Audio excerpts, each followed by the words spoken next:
সেই কাজগুলি কে করবে? ওলামায়ে কেরাম। কাজে ওলামায়ে কেরামের দায়িত্ব অনেক। নবীদের কাজ আপনাদের কাজ। নবীদের উপর ওহী আসতো, আপনাদের ওহী আসবে না, কিন্তু ওহীর সেই কাজগুলি ধারাবাহিকভাবে কিয়ামত পর্যন্ত আঞ্জাম দেয়া, এইটি ওলামায়ে কেরামের কাজ। নবীগণ কি করেছেন আপনারা জানেন, জাতীয় ওলামা। তার মানে আপনাদেরকে জাতি নিয়ে চিন্তা করতে হবে। এই জাতি নিয়ে, কওম নিয়ে, এই গোষ্ঠী নিয়ে আপনাদেরকে চিন্তা করতে হবে। নবীগণ জাতি নিয়ে, কওম নিয়ে চিন্তা করছে, করে নাই? ওয়াইয ক্বালা মূসা লিকওমিহি ইয়া কওমি, মূসা আলাইহিস সালাতু ওয়াস সালাম তার কওমকে আহ্বান করেছেন। নবীদের কাজ হলো কওম নিয়ে চিন্তা করা। অথচ আজকে ওলামায়ে কেরাম কওম নিয়ে চিন্তা করি না, সাধারণ গোষ্ঠী নিয়ে চিন্তা করি। এটা ওলামায়ে কেরামের দায়িত্ব না। নবী আলাইহিস সালাতু ওয়াস সালাম হিলফুল ফুসুল কখন করেছেন? যখন নবুয়ত পান নাই। কাদের জন্য করেছেন? কোন মুসলমানদের জন্য করেন নাই। মুশরিক কাফেরদেরকে সঙ্গে নিয়ে হিলফুল, কিসের জন্য? কওমকে জুলুম থেকে, অত্যাচার থেকে বাঁচাবার জন্য। আজকে আপনাকে আমাকে এই কওম নিয়ে চিন্তা করতে হবে।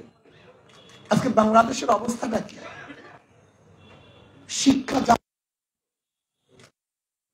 শিক্ষা ব্যবস্থা কাদের কাছে? নাহিদ একজন বামপন্থী, সে ছিল দেশের যে শিক্ষা ব্যবস্থাকে 12টা ঘটিয়েছে। এখন শিক্ষামন্ত্রী কে? যে সদস্য প্রচলিত আছে, সে ইসকনের সদস্য। সদস্যের কাছে বাংলাদেশের ব্রাহ্মণ মুসলমানদের করা হয়, তা সেই শিক্ষা অবস্থাটা কি হবে আমাকে বলুন। আপনি চিন্তা করছেন ধারাবাহিক ভাবে আওয়ামী সরকারের সময় এই মন্ত্রণালয়ের দায়িত্ব কে ছিল? নুরুল ইসলাম নাহিদ কে? খুঁজে দেখুন। দীপুমণি কে? খুঁজে দেখুন। এখন বর্তমান যে শিক্ষামন্ত্রী, সে তো বয়স হয়েছে কিনা তাও তো সন্দেহ আছে। তাকে কে শিক্ষামন্ত্রী বানিয়েছে? কেন বানিয়েছে? কাদের ইঙ্গিত? সে শিক্ষামন্ত্রী হওয়ার পরে কে সংবর্ধনা দিয়েছে?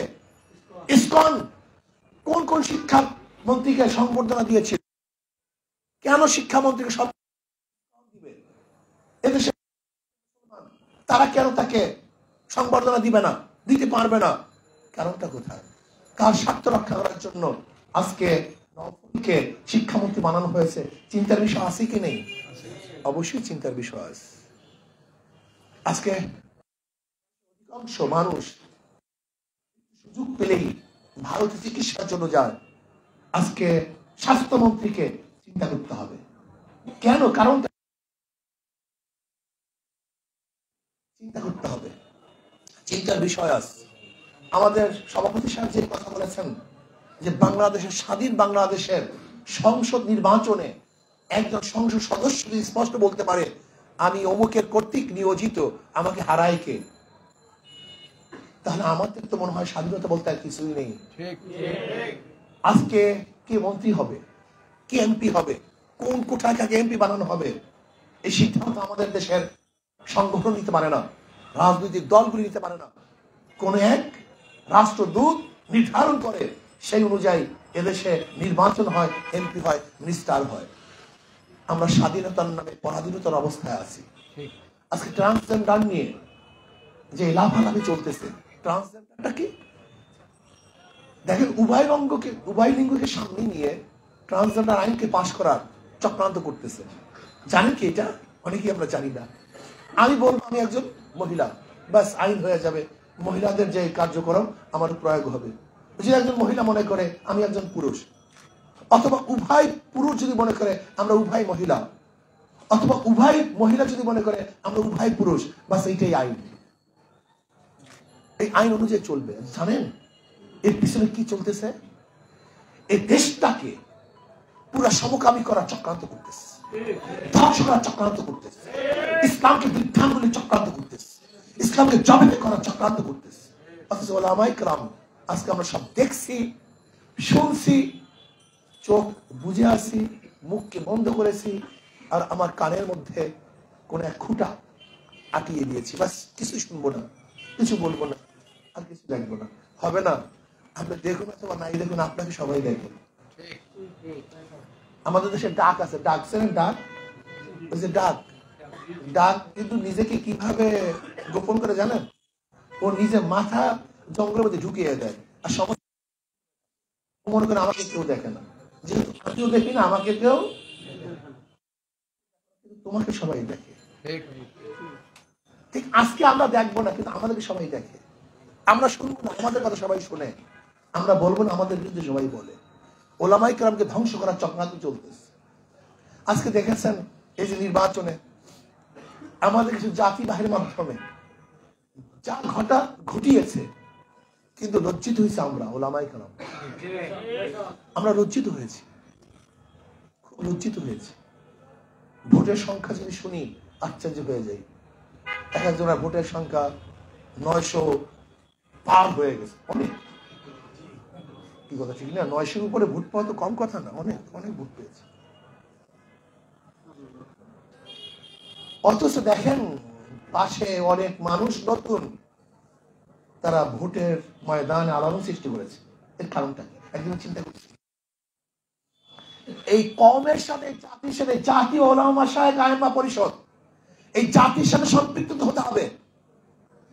জাতি কি বলে তার মনের কথা বুঝতে হবে। জাতি আপনার দিকে তাকিয়ে থাকে, তার চাহনি আপনার কাছে কি তলব করে, এটা আপনাকে বুঝতে হবে। জাতি আপনার সামনে দাঁড়াবে, সে কি বলতে চায়, এটা অনুভব করতে হবে। এই অনুভূতি যদি না থাকে, সে নেতৃত্ব দিতে পারে না।